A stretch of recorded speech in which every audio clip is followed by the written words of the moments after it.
Hello everyone and welcome back to JoJoB 10. So as you all know, JGPC has ended Cycle 4 and oh yeah, there's thunder in the background.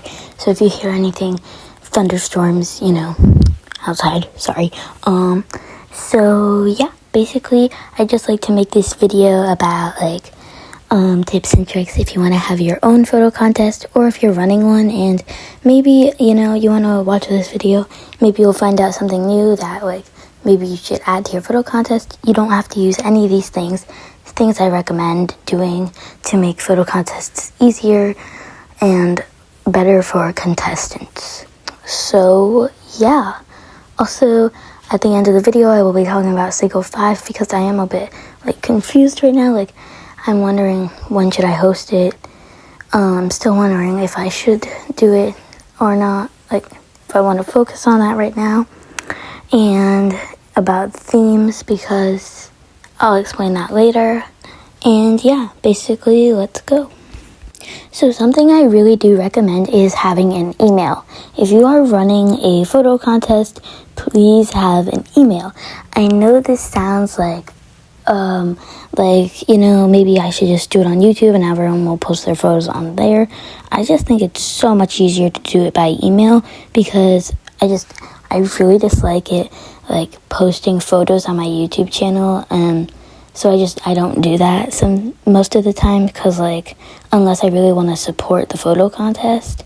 It's just that I find it hard because I want to post my own things on there, not really photo contests, so normally I'll only do it by email, and email is just so much faster, so much easier. I mean, it just goes directly to you, to your email.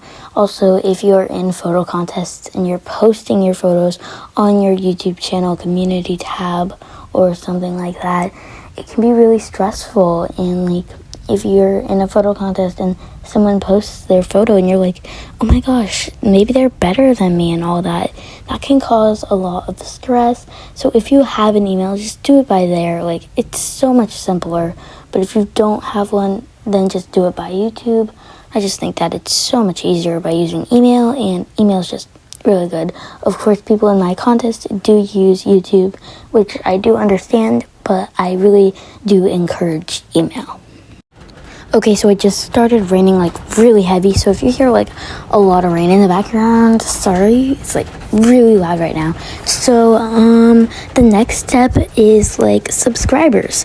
So really, this doesn't really matter too much, but I do recommend if AGTubers are commenting on your videos, I recommend having comments turned on your videos, but of course do not do that without parents' permission or anything like that. If they don't allow that, of course ask them, because in the beginning I started off with comments turned off, then I turned the comments on, and I got so many sweet comments from you guys, which I loved.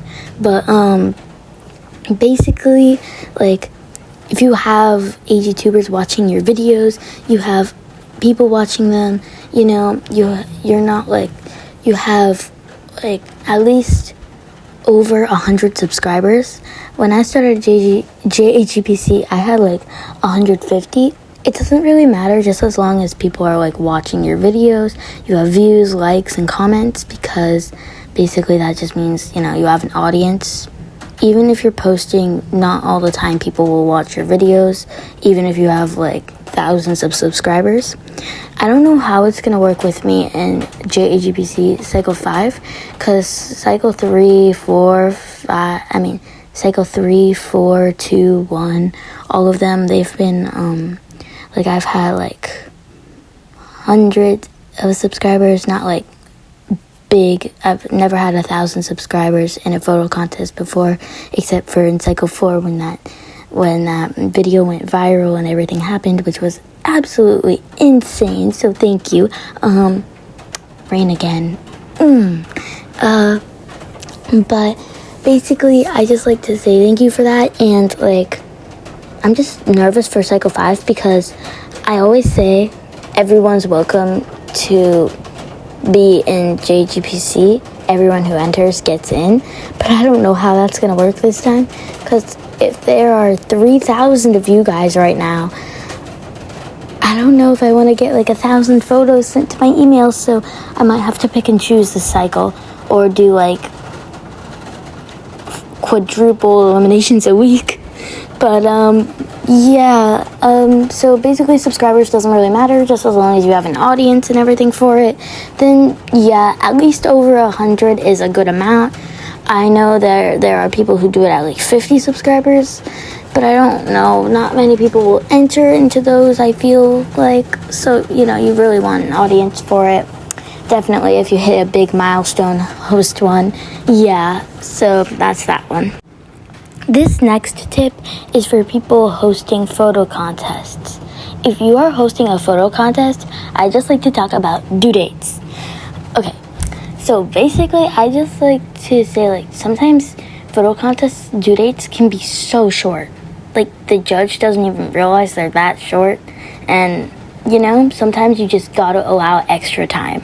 Definitely, if you can in your photo contest, add extra time to these contestants. They're working so hard most of the time for your photo contest, and come on. I mean, if you're not giving them that much time and everything, and they're asking you for help, then I would say give them a few extra days or something. It just really helps. So definitely, if you can, give them extra time. I'm not saying you have to do this, but due dates are closer than they appear most of the time, and basically just if you can extend due dates, then definitely do it. My next tip is to have a script book or something to write your photo contest ideas and who you want to eliminate each week and who's taking their passes. I didn't do this in cycle 1, 2, or 3, but I got this for Christmas in cycle 4, and it just helps so much.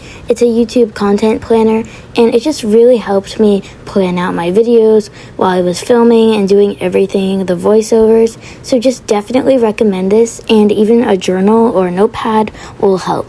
Just in case you forget anything about any of the photos. I know in cycle 1, 2, and 3, I forgot so many description things that I wanted to say about people's photos, and I didn't say them because I forgot and I didn't write them down. So definitely recommend this, but if you can remember things like that, then yeah.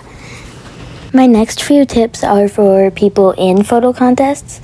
So basically, if you're in a photo contest and you don't plan on hosting one and you're just into photography in general, then I think that this part of the video is really, you should listen to it if you want. So first off, do not enter too many photo contests. Like, do not be like me. Like, I entered at least 8 photo contests and I got into all of them, that was hard. I had to drop out of a few of them this past week, and so, because it's summer now, I'm busier, and I'm in more than 10 photo contests. The themes were getting confusing. I had already taken my pass in some of them. It was just really annoying, and the due dates were super close, like I said, and most judges do not allow extra time. So I was just okay, I gotta drop out. Just super, super sad, but that's why I say allow extended time, because a lot of people, you don't want them to drop out, and they don't want to drop out, obviously. So just, I would recommend doing 2, 3 at a time. Right now, I'm in 3, I think. So I think that's a good amount for me right now. And so basically, yeah, because if you do a lot or too many, then it's going to become too hard. Your photos are going to become a lot less quality. It's going to not be as good as your other photos. I just think that it really helps to do 1 or 2 or 3 at a time. And my next tip is, I know this might sound a little weird, but do not take your pass at the first week of the competition. Sometimes the themes can be a bit tricky at the first week and you just feel like giving up. But if you take your pass near the beginning of the competition, it's more likely that you're going to have to drop out at the end, or like not be able to submit a photo or or not have extra time or anything like that because you took your pass already. And since that's already gone, you might, like, for example, do you think the theme's too hard? You can always ask me in Psycho 5 or any of them about the theme if you have any questions. I'm always open to answering them for the themes.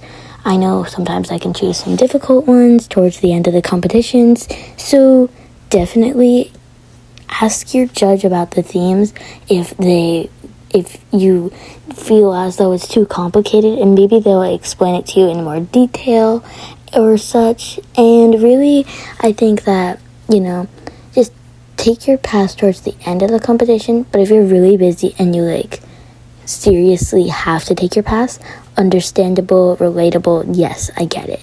Okay, well, that's it for today's video. Bye! I hope you guys enjoyed these tips and tricks. Maybe use them. If not, that's okay too. Bye!